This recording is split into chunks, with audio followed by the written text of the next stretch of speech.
Human beings are wired to measure their success by what other people can see. We chase job titles, corner offices, and expensive cars to prove our worth to the rest of the world.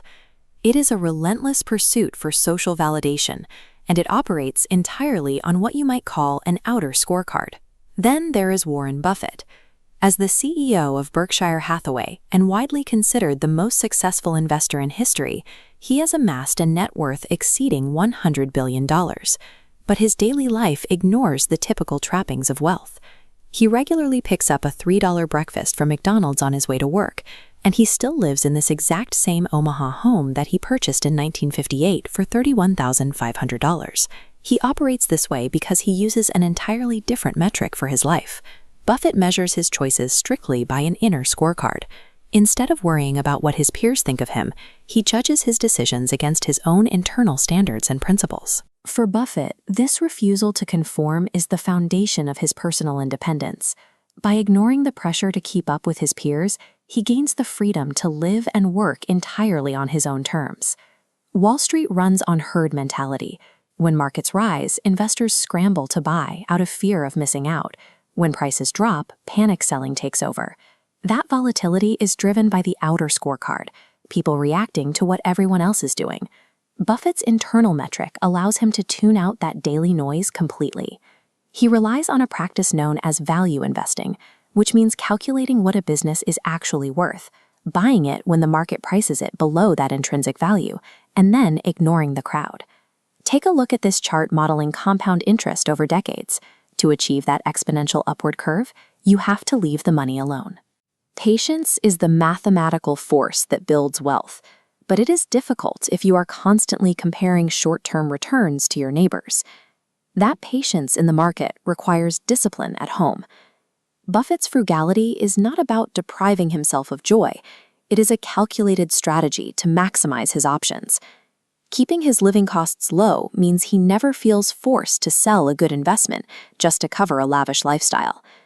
Every dollar not spent on upgrading his car or expanding his house is a dollar that stays invested, quietly multiplying in the background. He isn't working to service debts or maintain an image. By actively resisting lifestyle creep, the inner scorecard builds a fortress around your finances. It ensures your money works exclusively for your future, rather than for the approval of strangers. Filtering out bad financial decisions is relatively easy. The real challenge is filtering out average opportunities. To do that, the inner scorecard requires a mechanism of selective focus. Buffett frequently gives students a mental model for this. He tells them to imagine receiving a ticket with exactly 20 slots in it. Those 20 slots represent all the investments you can make in a lifetime. Once full, you are done. With choices permanently capped, you can't waste energy on mediocre ideas. You must push your chips in on the highest conviction decisions. He applies this same extreme focus to daily life with his two-list strategy. The exercise is simple. Write down your top 25 career goals. Circle the top 5. You now have 2 lists. Most people assume the remaining 20 goals are secondary priorities. Buffett argues they are actually your avoid at all costs list. Items 6 through 25 are dangerous because they are things you genuinely care about, making them the perfect distractions to steal your time. You cannot achieve mastery if your attention is divided 25 ways. Wealth creation and true success require ruthlessly eliminating good ideas so you have the space for great ones. Financial capital is only part of the equation. Buffett frequently points out that the single greatest asset you will ever possess is your own human capital. He stresses that improving your own personal communication skills is a high-yield investment. The ability to write well and speak clearly instantly increases your value, and it is an asset that no market crash can erase and no government can tax. When it comes to investing in other people, he relies on a strict 3-part filter. Whether hiring an employee or choosing a business partner, he looks for intelligence, energy, and integrity. And if a person lacks that last trait, the first 2 will destroy you. Integrity is non-negotiable. As he famously warned his employees, lose money for the firm, and I will be understanding. Lose a shred of reputation for the firm, and I will be ruthless. You cannot inherit integrity, and you cannot learn it in school. It is a daily, deliberate choice.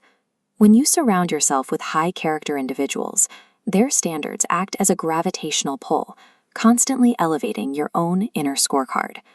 As the Oracle of Omaha approaches the end of a long and extraordinarily prosperous life, he has reflected on how to measure the final results of it all.